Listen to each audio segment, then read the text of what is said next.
మహబూబ్ నగర్ కాంగ్రెస్ కు కంచుకోట. కానీ కేసీఆర్ ల్యాండ్ అయ్యాక పాలమూరు మూడుతో పాటు లోకల్ రాజకీయం మారిపోయింది.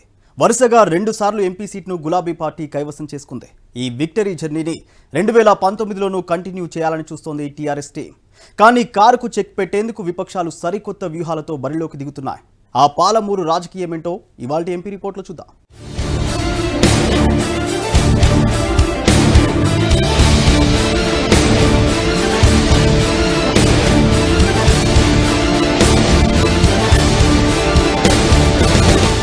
తెలంగాణ ఉద్యమానికి, పాలమూరు పార్లమెంట్ నియోజకవర్గానికి టీఆర్ఎస్ అధినేత కేసీఆర్కు చాలా దగ్గరి సంబంధాలున్నాయి.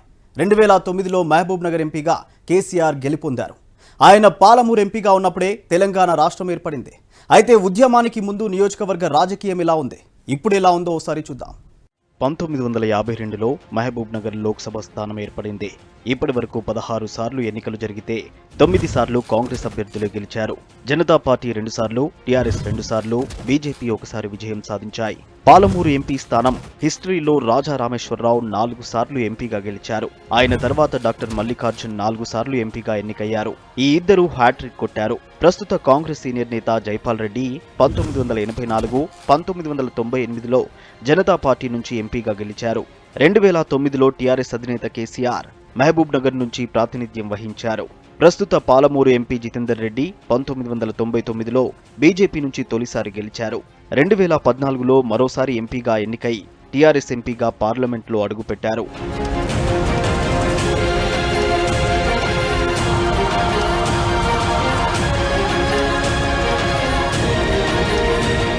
పాలమూరులో గత ఎలక్షన్ డిజిట్స్ ఓసారి పరిశీలిస్తే 2014 లోక్సభ ఎన్నికల బరిలో మొత్తం 9 మంది అభ్యర్థులు నిలిచారు.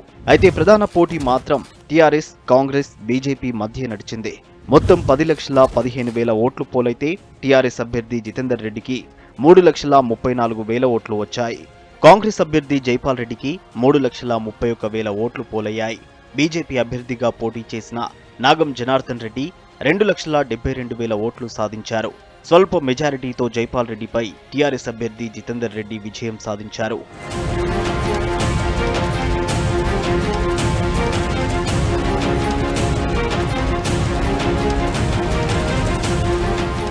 మహబూబ్ నగర్ పార్లమెంటు పరిధిలో షాద్ నగర్, జడ్చెర్ల, మహబూబ్ నగర్, దేవరకద్ర, నారాయణపేట, మక్తల్, కొడంగల్ అసెంబ్లీ నియోజకవర్గాలున్నాయి. 7 సెగ్మెంట్ల పరిధిలో దాదాపు 15 లక్షల పైనే ఓటర్లున్నారు. ఎన్నికల నాటికి మరికొందరు యువ ఓటర్లు జాబితాలో చేరే అవకాశం ఉంది. గత ఎన్నికల్లో పాలమూరులో టీఆర్ఎస్, కాంగ్రెస్ మధ్య టగ్ ఆఫ్ వార్ నడిచింది. మరి మహబూబ్ నగర్ ఎంపీ పరిధిలోని అన్ని నియోజకవర్గాల్లో గులాబీ ఎమ్మెల్యేలే ఉన్నారు. అందువల్ల ఈసారి జనం ఎవరి వైపు ఉండబోతున్నారన్నదే ఇంట్రెస్టింగ్ గా మారింది.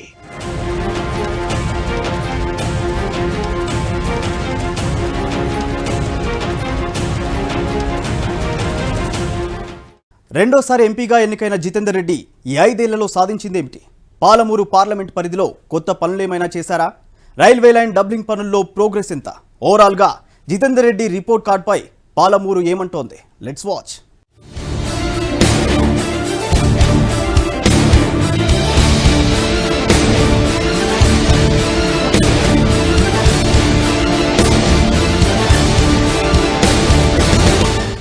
మహబూబ్ నగర్ ఎంపీగా రెండోసారి ఎన్నికైన జితేందర్ రెడ్డి ఈ 5 ఏళ్లలో పాలమూరులో ఎన్నో అభివృద్ధి కార్యక్రమాలు చేపట్టానని చెబుతున్నారు. కేంద్రం నుంచి రావాల్సిన నిధులన్నింటినీ పార్లమెంట్లో పోరాడి సాధించుకున్నామని తెలిపారు.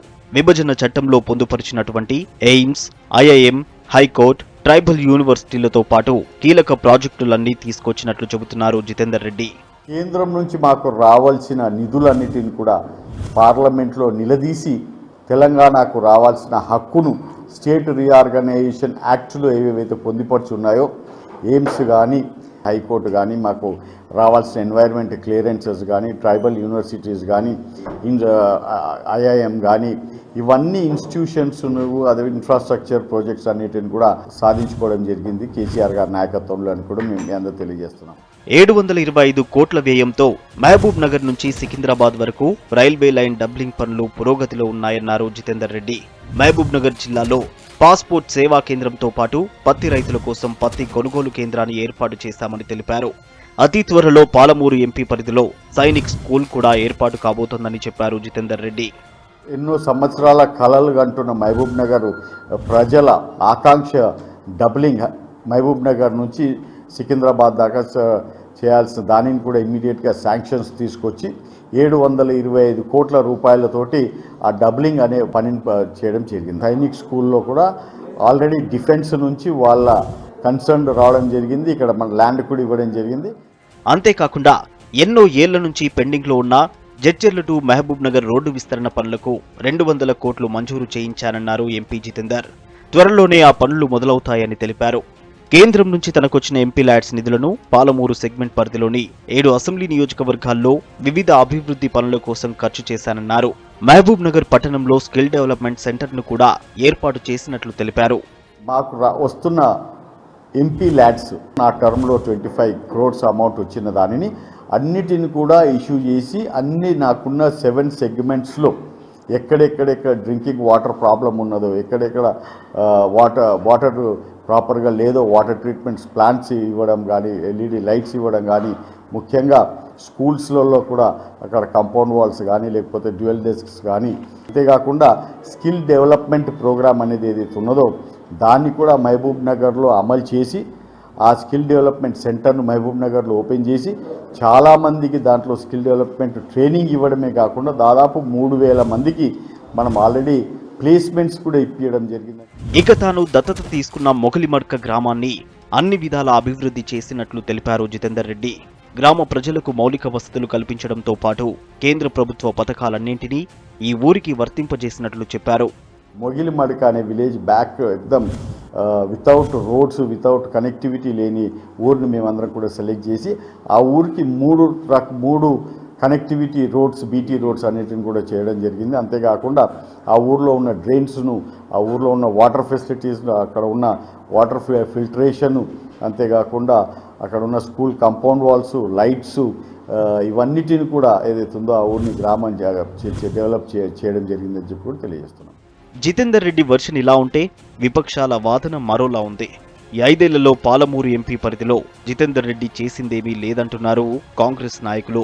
ప్రధాన హామీలు నెరవేర్చడంలో ఎంపీ ఫెయిల్ అయ్యారని విమర్శిస్తున్నారు.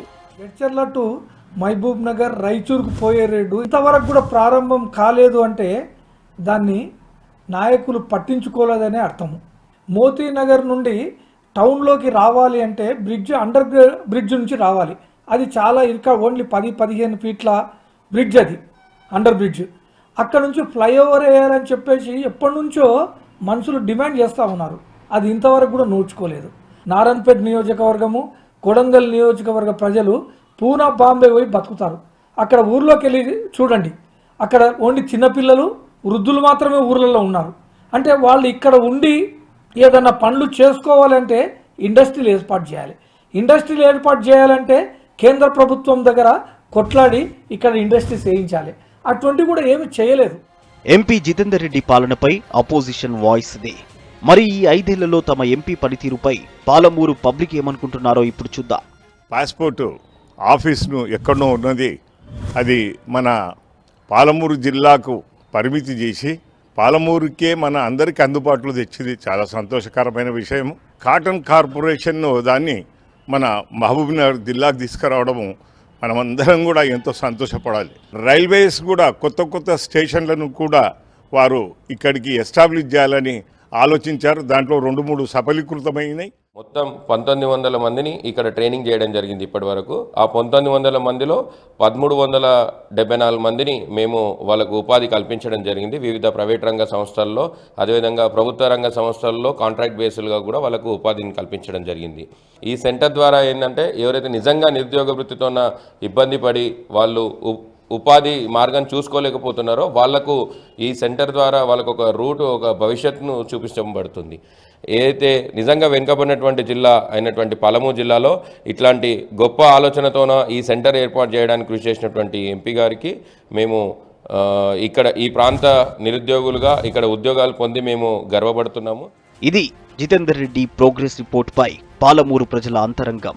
మరి ఎన్నికల నాటికి రాజకీయం ఎలా మారుతుందో చూడాలి.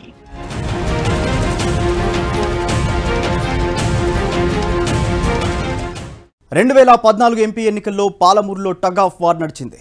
స్వల్ప తేడాతో జితేందర్ రెడ్డి విక్టరీ కొట్టారు. కానీ అసెంబ్లీ ఎన్నికల తర్వాత ఈక్వేషన్స్లో తేడాలొచ్చాయి. రానున్న ఎంపీ ఎన్నికల్లో కారు హారన్ రీసౌండ్లో వినిపించాలని డిసైడ్ అయింది టీఆర్ఎస్.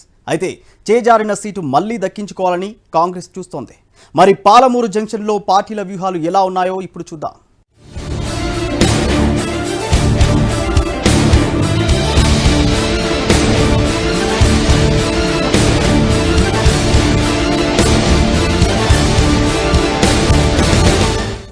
మహబూబ్ నగర్ లోక్సభ పరిధిలో టీఆర్ఎస్ ఇప్పుడు చాలా స్ట్రాంగ్ గా ఉంది. అసెంబ్లీ ఎన్నికల తర్వాత ఇక్కడ సీన్ మారిపోయింది. అన్ని అసెంబ్లీ సెగ్మెంట్లపై గులాబీ జెండాలే ఎగురుతున్నాయి. అందుకే టీఆర్ఎస్ టీం చాలా కాన్ఫిడెంట్ గా ఉంది. ఈసారి భారీ మెజారిటీ వస్తుందని కూడా ధీమాగా చెబుతున్నారు ఆ పార్టీ నేతలు.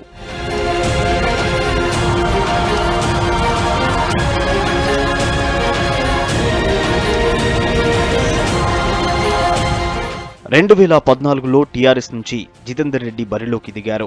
ఈసారి ఆయనకు టికెట్ వస్తుందని కొందరు, రాదని మరికొందరు, ఇలా రకరకాల ప్రచారం జరుగుతోంది. అయితే గులాబీ దళపతి కేసీఆర్ పై తనకు పూర్తి నమ్మకముందని, తనకే మళ్లీ టికెట్ కేటాయిస్తారని జితేందర్ రెడ్డి చెబుతున్నారు. ఈసారి మహబూబ్ నగర్లో టీఆర్ఎస్ హ్యాట్రిక్ కొట్టబోతుందని ఆశాభావం వ్యక్తం చేశారు జితేందర్ రెడ్డి.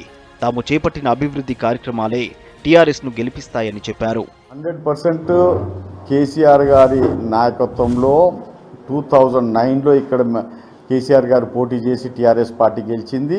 2014లో మళ్ళా నేను గెలవడం జరిగింది. తప్పకుండా మేము చేసిన ప్రతి ఒక్క పనిని మనము చూసిన అసెంబ్లీ ఎలక్షన్స్ రిజల్ట్స్ కూడా చూశారు.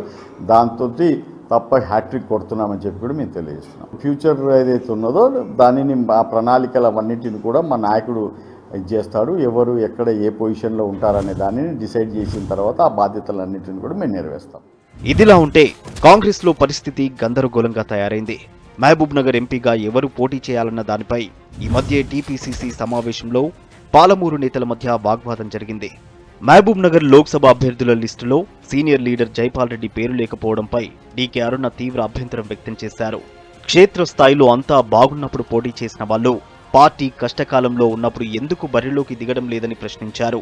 ఎంపీగా పోటీ చేయాలని డీకే అరుణను కోరగా తాను సిద్ధంగా లేనని క్లియర్గా చెప్పేశారు.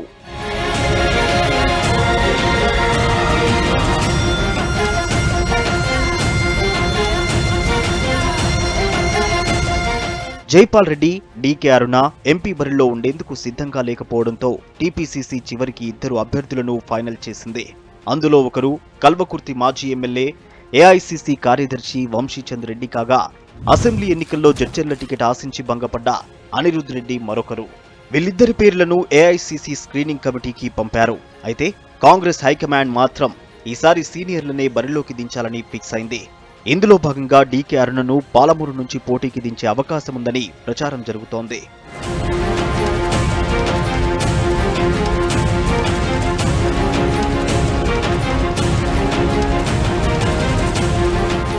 బీజేపీ విషయానికొస్తే గత ఎన్నికల్లో కమలం పార్టీ తరఫున నాగం జనార్దన్ రెడ్డి పోటీకి దిగారు. టీఆర్ఎస్, కాంగ్రెస్ అభ్యర్థులకు ఆయన గట్టి పోటీనే ఇచ్చారని చెప్పొచ్చు. తర్వాత మారిన రాజకీయ పరిణామాలతో నాగం కాంగ్రెస్ లో చేరారు. దీంతో ఈసారి బీజేపీ టికెట్ ను శాంతకుమార్ ఆశిస్తున్నారు.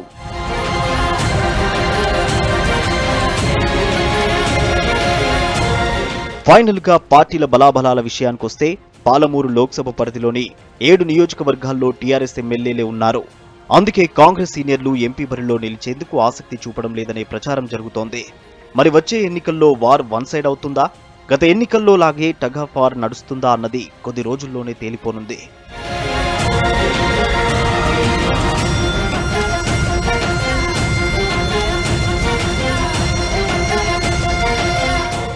ఇది ఇవాల్టి మహబూబ్ నగర్ ఎంపీ రిపోర్ట్. మరో లోక్సభ స్థానం రివ్యూతో మళ్ళీ కలుద్దాం. Keep watching V6 news.